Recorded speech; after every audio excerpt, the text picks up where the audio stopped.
மிகப்பெரிய பாசன வடிகால் ஆறாக விளங்கக்கூடியது இந்த கோரையாறு.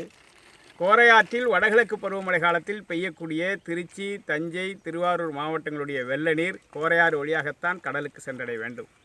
இப்படி செல்வதால் கடந்த காலங்களில் மிகப்பெரிய உடைப்பு ஏற்பட்டு கோட்டூர், முத்துப்பேட்டை, வேதாரண்ய ஒன்றியங்கள் முழுமையாக அழிந்திருக்கிறது. குறிப்பாக 2008 நிஷா புயல் காலத்திலும் 2004 ஆண்டுகளிலும் அதற்கு முன்னதாக 93, 94 ஆண்டுகளிலும் 84 உள்ளிட்ட பல்வேறு முறைகள் இந்த ஆற்றில் மிகப்பெரிய உடைப்படுத்து வெள்ளப்பெருக்கு எடுத்திருக்கிற இந்த பைங்காட்டூர் ஒரத்தூருக்கு இடைப்பட்டிருக்கிற இந்த 4 கிலோமீட்டர் தொலைவு கோரையாற்றினுடைய இடதுகரையில் தொடர்ந்து அந்த உடைப்பு ஏற்படுத்தியிருக்கிறது. இதை அரசாங்கம் உணர்ந்திருக்கிறது.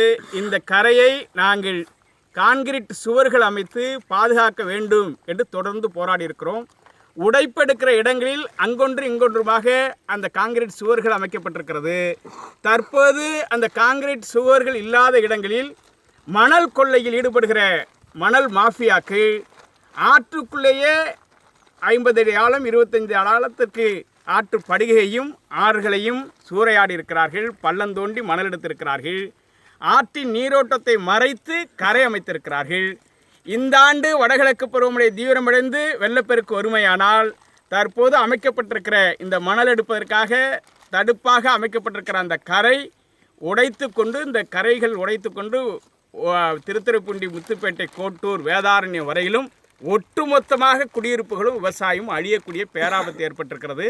எனவே அந்த மணல் கொள்ளையில் ஈடுபட்டவர்கள் மீது உரிய வழக்கு பதிவு செய்து தண்டிக்கப்பட வேண்டும். அதற்கு துணை போன அதிகாரிகள் மீது உரிய நடவடிக்கை எடுக்க வேண்டும். இந்த கரையை உடனடியாக சமன்படுத்தி நீரோட்டத்தை தடுக்காத வகையில் முன்னெச்சரிக்கை நடவடிக்கைகளை எடுப்பதோடு கரை முழுமையிலும் அதை பலப்படுத்துகிற நடவடிக்கையை பொதுப்பணித்துறை மூலமாக உடனடியாக அவசரகாலமாக மேற்கொள்வதற்கு நடவடிக்கை எடுக்க வேண்டும் என்று தமிழக முதலமைச்சரையே வலியுறுத்துகிறேன்.